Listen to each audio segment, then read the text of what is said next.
there's a lot of safety science that's needed. And without the good science, we can't have good communication. So although I'm talking about all these other contextual issues and communication issues, it absolutely needs the science as the backbone. You can't repurpose the same old science to make it sound better if you don't have the science that's relevant to the new problems. So we need much more investment in safety science. I think we cannot overemphasize the fact that we really don't have very good safety monitoring systems in many countries, and this adds to the miscommunication and the misapprehensions, because we're not able to give clear-cut answers when people ask questions about the deaths that have occurred due to a particular vaccine, and this always gets blown up in the media. One should be able to give a very factual account of what exactly has happened and what the cause of deaths are. But in most cases, there's some obfuscation at that level, and therefore there's less and less trust then in the system.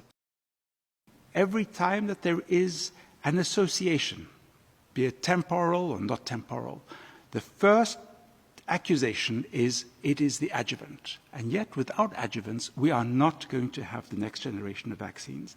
And many of the vaccines that we do have, ranging from tetanus through to HPV, require adjuvants in order for them to work. So the challenge that we have in front of us is, how do we build confidence in this? And the confidence, first of all, comes from the regulatory agencies. I look to Marianne. When we add an adjuvant, it's because it is essential. We do not add adjuvants to vaccines because we want to do so. But when we add them, it adds to the complexity. And I give courses every year on how do you develop vaccines, how do you make vaccines. And the first lesson is, while you're making your vaccine, if you can avoid using an adjuvant, please do so. Lesson 2 is, if you're going to use an adjuvant, use one that has a history of safety. And lesson 3 is, if you're not going to do that, think very carefully. It seems to me that adjuvants multiply the immunogenicity of the antigens that they are added to, and that is their intention.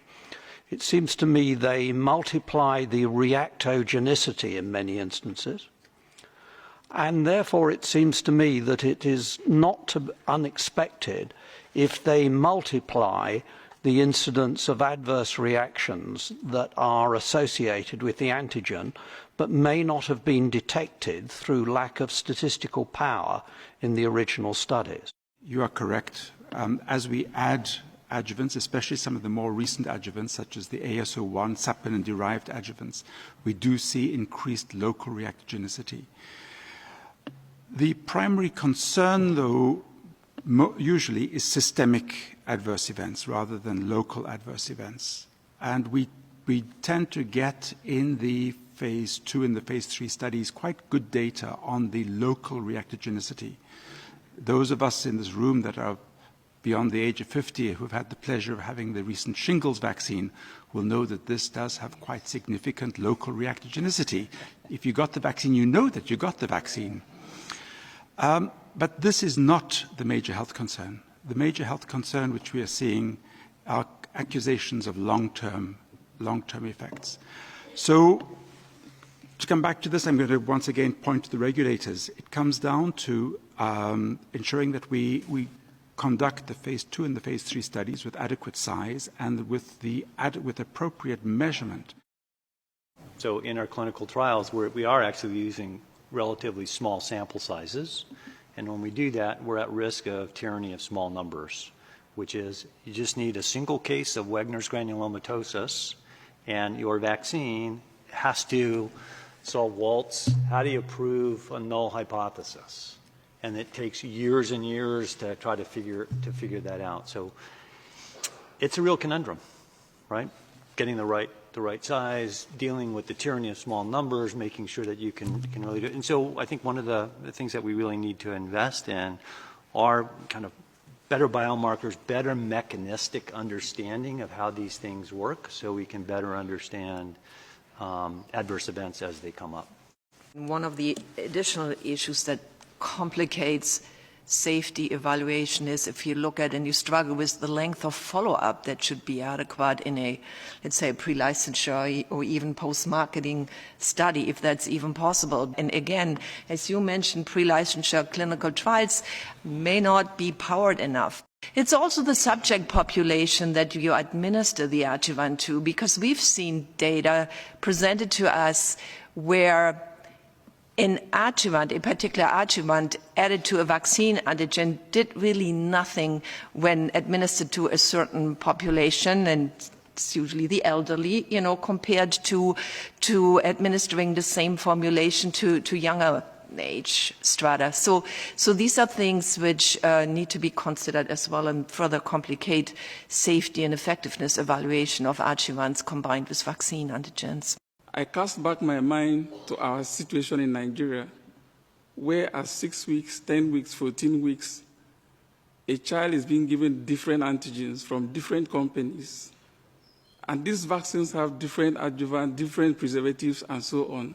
Something crosses my mind. Is there a possibility of these adjuvants, preservatives, cross-reacting amongst themselves?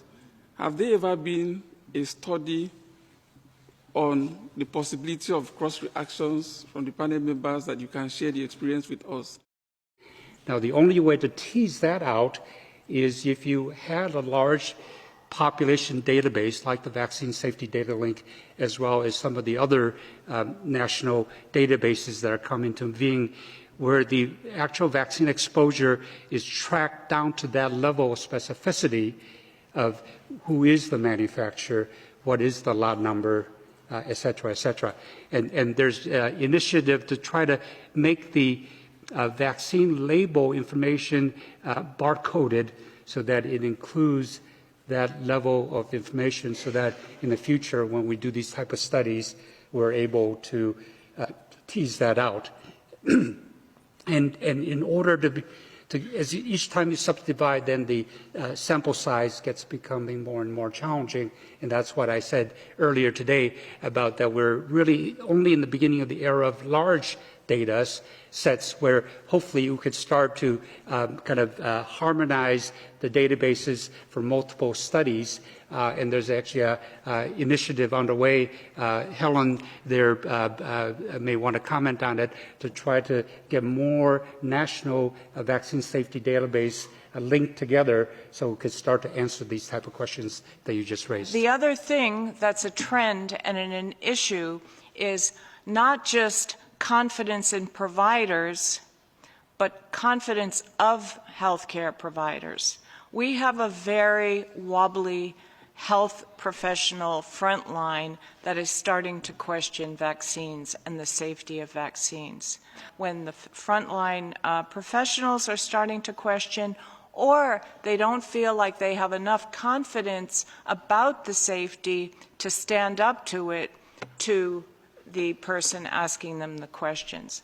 I mean, most medical school curriculums, even nursing curriculums, I mean, in medical school, you're lucky if you have a half day on vaccines, never mind keeping up to date with all this.